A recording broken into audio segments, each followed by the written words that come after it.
Assalamualaikum warahmatullahi wabarakatuh. Perkenalkan, nama saya Muhammad Rafi Rizanda, NPM 21150610098 dari kelas TIA. Hari ini saya akan mempresentasikan tentang software proses model dan software development lifecycle.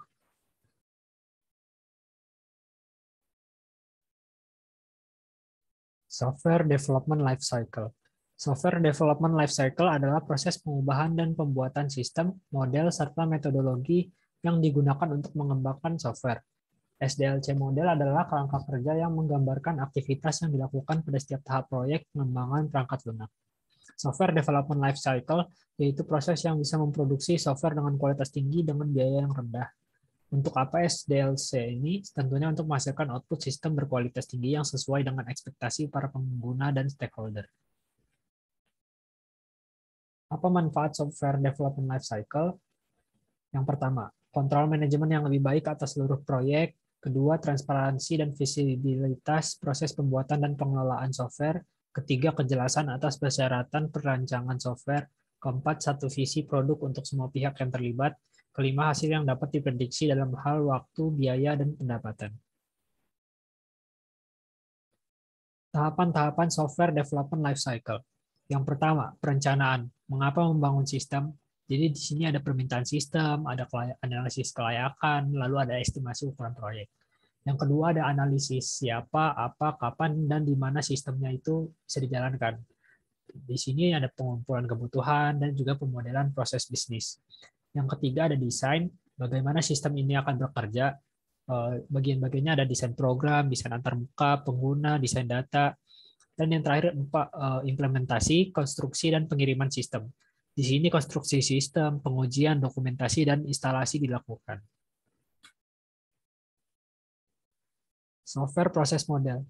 Model proses perangkat. Jadi software proses model adalah model proses perangkat lunak, abstraksi dari proses pengembangan perangkat lunak. Model ini menentukan tahapan dan urutan proses. Ada 3 model utama software proses model. Yang pertama structure design, kedua rapid application development, dan ketiga agile development. Structure design. Di sini ada kita misalkan waterfall method atau metode klasik.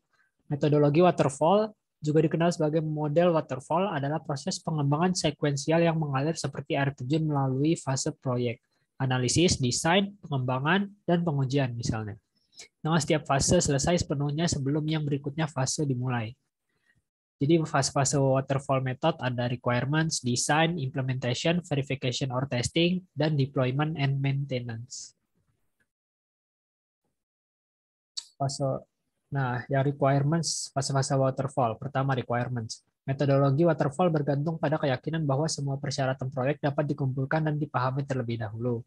Kedua, ada desain. Di sini pengembangan perangkat lunak merancang solusi teknis untuk masalah yang ditetapkan oleh persyaratan produk. Ketiga, ada implementation. Setelah desain selesai, implementasi teknis dimulai. Keempat, verification or testing.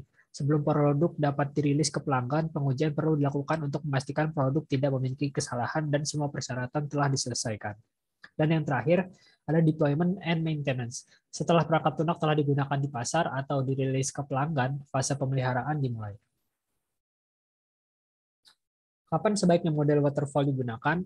Yaitu ketika semua persyaratan sudah dipahami dengan baik di awal pengembangan, terus definisi produk stabil dan tidak ada perubahan saat pengembangan, dan yang terakhir menghasilkan produk baru. Ada selanjutnya rapid application development, fast development.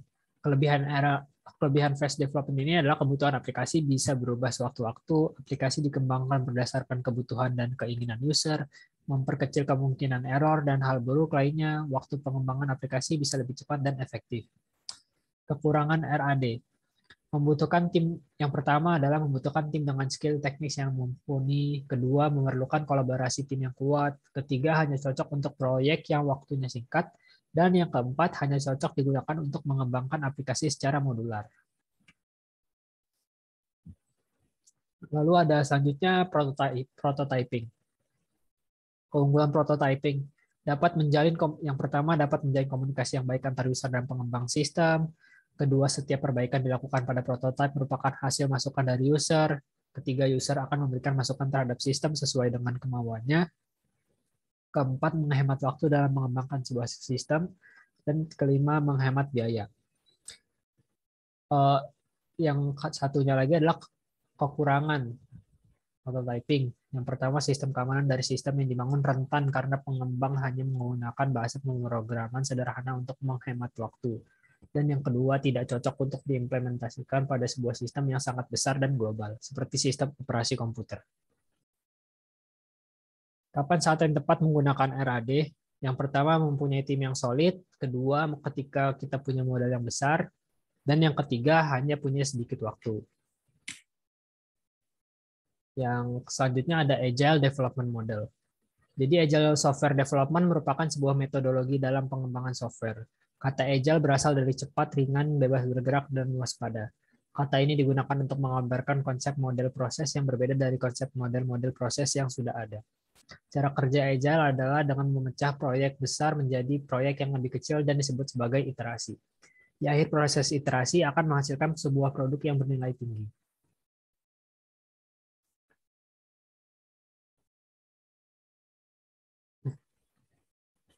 Ada Scrum metodologi. Di dalam Agile Development ada Scrum metodologi yang terbagi menjadi tiga, yaitu ada pertama Product Owner, kedua Scrum Master, dan ketiga Development Team. Berikutnya adalah Scrum yang lebih mengedepankan pada kekuatan kolaborasi tim, incremental produk, dan proses iterasi. Metode Scrum ini memiliki kelebihan antara lain membantu efisiensi perusahaan dan biaya overhead yang minim. Selain itu, Scrum dapat bekerja di berbagai teknologi maupun bahasa pemrograman untuk peningkatan sebuah website. Kelemahan dari Scrum adalah membutuhkan tenaga ahli yang berpengalaman. Jika sebuah proyek IT dengan tenaga ahli yang kurang berpengalaman menggunakan metode ini, maka pengerjaannya pun akan semakin lama. Lalu ada Adaptive Software Development. Metode ini menerapkan teknik membangun software dengan sistem yang kompleks. Terdapat 3 aktivitas utama dalam ASD ini, yakni mengenai speculation, collaboration, dan learning. Metode ASD ini memiliki keunggulan diantaranya meningkatkan produktivitas kerja pada tim dan kualitas perangkat lunak. Di sisi lain, metode ini juga mampu menghemat biaya produksi dan dapat mengurangi risiko kegagalan implementasi software terutama dari segi non-teknis. Kelemahannya adalah metode ini tidak cocok digunakan untuk tim besar lebih dari 20 orang. Juga dari perkiraan waktu rilis serta harga software yang digunakan sulit ditentukan. Kapan saat yang tepat menggunakan metode Agile? Ketika kita sedang membangun produk baru di dunia yang tidak pasti dan kita sangat membutuhkan kecepatan. Pada jenis perangkat lunak apa software proses model digunakan? Kalau yang dari waterfall, jenis perangkat lunak yang dapat digunakan adalah pada perangkat lunak yang menggunakan sistem operasi Windows atau Android dan sebagainya. Lalu yang kedua ada untuk prototyping, kita bisa menggunakan perangkat lunak seperti Android. Dan untuk Agile sendiri kita dapat menggunakan Android seperti Gojek misalnya. Sekian mungkin presentasi dari saya, kurang lebihnya mohon maaf. Wassalamualaikum warahmatullahi wabarakatuh.